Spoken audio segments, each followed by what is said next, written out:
Welcome to the St John's Post-GCSE Study Skills session. In this presentation, the term sixth form will be used to refer to any of a school sixth form, a sixth form college, or any other college where you study your post-GCSE qualifications. Transitioning from school to sixth form can be quite challenging because there are many new obstacles which you may face. For example, sixth formers usually have a higher workload and a need for greater focus and independent study. This session is designed to help you develop your skills so that you can overcome these challenges, all while learning how to study with maximum effectiveness. In order to make the most of this session, you will need to download the Post-GCSE activity pack from the Inspire website and either print it off or have it ready to edit on your computer. You'll also need some pens, pencils and paper and internet access so that you can look up a few websites while completing the activities. So without further ado, let's begin. First, time management and organisation are big challenges that you will have to tackle at sixth form. Sixth formers are expected to work quite independently, taking charge of their own learning. The following activities will help you to break down all the things you need to do into smaller steps, so that you will be able to easily manage your new responsibilities and make the most out of your time as a sixth former. In your activity pack, there is a timeline that looks like the one on the screen now. For the first activity, fill in your timeline according to where you are now, what you want to achieve while you are at sixth form, and the key milestones you have along the way, so that it looks a bit like this one here. While you are filling the timeline out, ask yourself what your ultimate goals are for sixth form and how you can ensure you achieve them. The example shown here is for students studying their A-levels. Many students who apply to Oxford are taking A-levels, but we also accept a whole range of other equivalent qualifications. You should fill in this timeline based on the qualifications that you are studying. Pause the video now to give yourself time to complete the timeline. The key to time management as a sixth former is to break everything down into smaller steps. Behaving diligently on a day-to-day basis leads to ultimate success. This includes taking good notes, being organised, so scheduling and filing notes away, attending classes, using free periods well, and reviewing material at the end of each term. You might also wonder how you can keep track of what you are learning and of what you need to learn. To help you manage this, it is worth checking the online specifications for your qualifications. These are documents that give a comprehensive view of all the learning objectives you are expected to achieve by the end of your course. Therefore, they can be used as checklists for your revision. You can find them on the exam board website that corresponds to each of your subjects, such as AQA, OCR, WJEC and Edexcel. If you're not sure which exam board your exams are associated with, ask your teacher to point you in the right direction. Now that you have organised your time at sixth form on a wide scale, it's time to consider how to break this down into steps on a weekly or daily basis. In your activity pack, you have a bubble which looks like the one on the screen. Use the bubble to write down all the activities, studies and other responsibilities you have to complete while at sixth form, including the amount of time you expect to spend on the activities each week, a bit like this one here. Pause the video while you complete your bubble.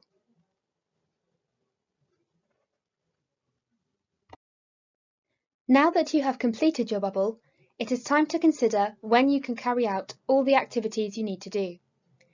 Your activity pack contains an empty timetable like the one displayed on the screen. If your sixth form runs on a 2-week timetable, copy and paste it so that you can accurately schedule when to carry out your activities. However, before filling out your own timetable, let's have a look at the following example timetables to analyse their strengths and weaknesses. The student whose timetable looks like this will struggle to do well in their studies. They use their free periods on activities which are unrelated to their studies, which means they lose a lot of time that they could be using to progress. Their evenings are not always used responsibly either, especially when they choose to stay up late, which is likely to make them tired for the following day at sixth form. They don't attend all lessons, and their weekends aren't used to complete any homework or revision. While this is quite an extreme example, you may recognise some of the behaviours from your own approach to study. If this is the case, it is important to steer yourself towards a healthier routine. Using free periods well means that you will avoid having to stay up late to complete work that could have been calmly carried out over the course of the week. Attending all lessons means that you won't miss out on key information that could help you understand the whole topic or might surface in an exam. It's absolutely fine and healthy to have some other responsibilities and hobbies, and to spend time with family and friends. However, make sure that none of these things are detrimental to you. For example, avoid staying up late talking to friends, or dedicating significant extra periods of time to activities unrelated to study. The student who completed this timetable will also struggle to manage their time at sixth form, but for different reasons. This person is very enthusiastic about studying, but their timetable is overfilled, making it difficult for them to achieve their aims. If you commit yourself to studying too many things in a short period of time, you may feel disheartened when you find you cannot complete everything you set out to achieve.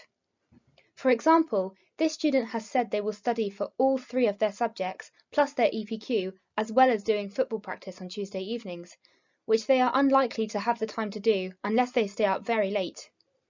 They have also missed out any rest time or time with friends and family, which is an unhealthy pattern that is likely to cause stress.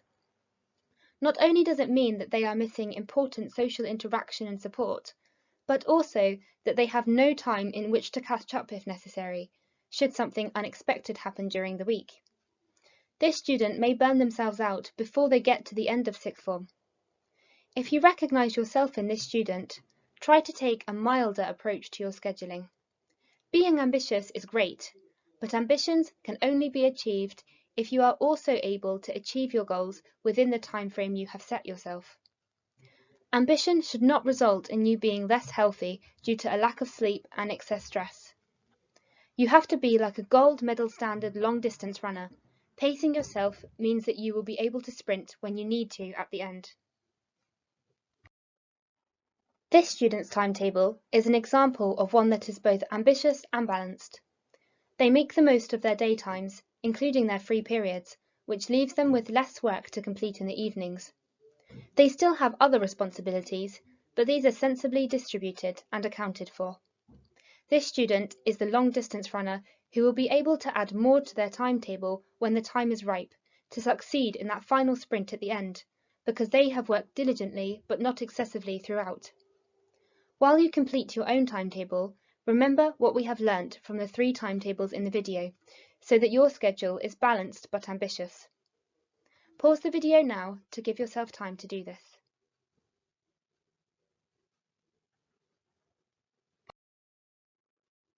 The next activity is to watch a video clip, which will be followed by a quiz. Use the link in your activity pack to watch the video, making sure you pay attention to what you see and hear. Pause this video now so that you can watch it.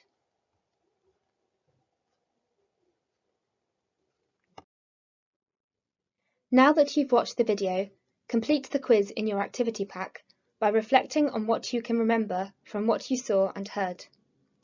Pause the video now to give yourself time to do the quiz.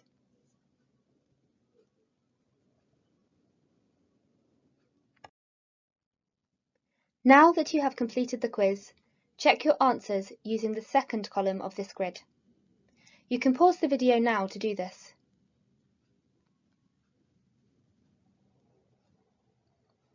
How did you do? Look at the final column entitled Presentation of Information. Is there a correlation between which details you remembered and whether the information was presented in the video in a visual or auditory way?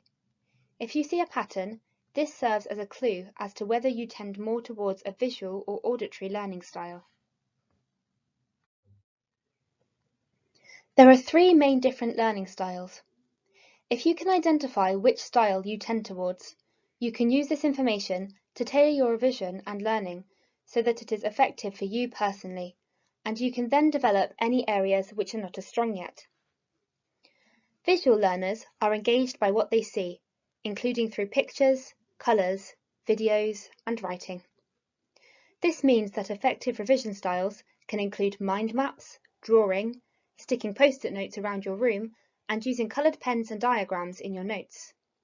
Make the most of what you see to help you learn and remember. Auditory learners are engaged by what they hear, such as spoken word, videos, and songs. Revision strategies that work for you include listening to videos, recording yourself talking about topics, making songs with information you need to remember, and discussing subjects with others. Think about how you can use what you hear to help you learn and remember. Finally, kinesthetic learners are engaged by doing, through movement, touch, and practice. In order to excel as a kinesthetic learner, you should practice any methods you need to remember. For example, if there is a process you need to memorize, learn by acting it out. You can also create a dance associating movements with things you have to remember, or create gestures for yourself to remind you of information. Consider how what you do can help you learn and remember. Most of us learn using a mixture of these methods, even though we may fall more strongly into one of the different types. Therefore, it is important to build up your skills in all three so that you learn effectively in class and also open up new avenues of learning for yourself. For example, if you're a visual learner, don't forget to pay attention to what your teacher is saying in class while you are busy looking at their presentation. You can build your learning strengths by practicing using all three styles. Having said this, knowing where your strengths lie can also help you identify revision techniques that are most likely to work for you personally. Use what you know about yourself and your learning style to make the most of your talents and improve yourself further.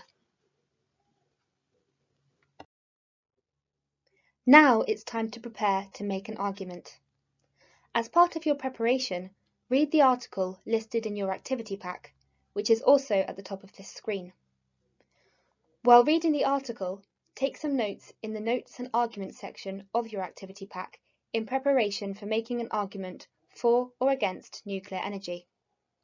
Pause the video now to give yourself time to do this.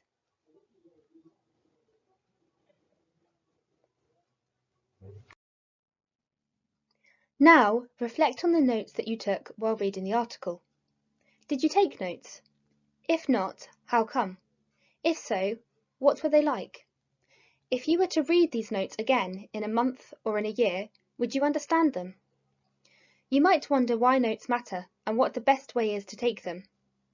Notes matter because they help you to process the information you are being given in lessons and are key to your revision. Regarding note-taking strategies, the most important thing is that you can read, understand, and relate to your own notes. However, some key tried and tested note-taking methods include the following. First, making sure you do actually take notes in class. Then, using colours and coding your notes with different colours to create associations between different themes and topics. Finally, using pictures and doodles to make associations in your mind between key info and concepts can also be very helpful. Here are some extracts from different notes which were taken after reading the same article you just read. The first student has strong notes, which are clearly laid out. They record the key information that the author conveys without keeping unnecessary details, which means the notes are concise but comprehensive. They also remembered to write the author's name and the year of publication, which will be very helpful when they come to revise. These notes are clear even to someone who might never have read the article, meaning that the student who made them will also be able to read them when they come to revise. There is also a little bit of highlighting used to colour code pros and cons. This will help the student navigate their notes later and link key concepts across topics. The second student has enthusiastically copied down as much information as possible, but this means that they have not fully processed the information they have read. They may not understand the author's argument. Even if they have understood, these notes are not reader-friendly because they are presented in one big chunk rather than broken down. Therefore, when the student wants to revise, it will almost be as though they have to read the whole article again from scratch, instead of being able to quickly remind themselves of the argument from a concise list of notes. The third student's notes may be helpful for them on the day they write them down, but after this point they become useless. There is no clear indication of which article was read, nor of what was discussed. The notes are vague and are missing important information. For example, price could refer to a high cost, a low cost, or perhaps even someone's surname. When this student comes to revise at the end of the term or year, they will have to start again as well, because their notes are insufficient. A key piece of advice is as follows. Making good notes throughout the year means that you will have a complete set of resources that you can easily revise from at the end. Post-GCSE qualifications contain a lot of information, which is difficult to remember without notes. If you start out well, you will be glad that you made the effort to take readable notes ready to prepare for exams. It is time to prepare your argument for or against nuclear power. Pick a side that you would like to support, either in favour of promoting nuclear energy or against promoting it. Then prepare and present your argument, either orally or in written form, depending on your preference. You can use the Notes and Reflections page in your activity pack to make a plan or write your argument. Pause the video now to give yourself time to do this.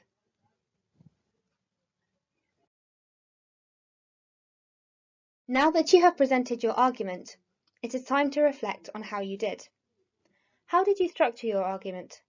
Did you cite any evidence? And did you justify your points? Did you evaluate any of the points that the author of the article made? How can you make your arguments even stronger? At post-GCSE level, it is important to think carefully about how you process the information you are learning. Most subjects will have some element of controversy to discuss, and you will need to analyse and evaluate other people's arguments as well as presenting your own. Check your own arguments by asking yourself the following questions. Is my point clear? Am I using evidence to back up my point? Can I identify possible criticisms of my point? Have I weighed up all the evidence to reach the conclusion I have reached? If the answer to all of these is yes, then you will have the ingredients for writing strong arguments, whether that is for an essay or a presentation. With this in mind, modify the argument you made for or against nuclear energy, checking that you have a good structure, evidence, and evaluation. Pause the video to do this now.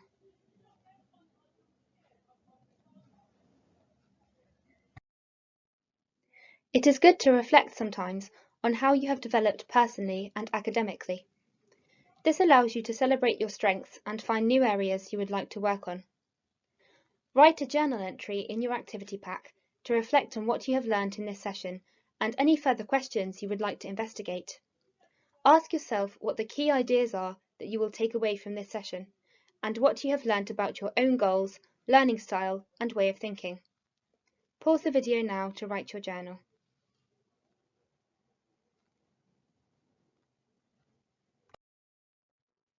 This is the end of the presentation. Thank you for listening. If you have any questions about the material covered in this lecture, please email them to inspire@sjc.ox.ac.uk.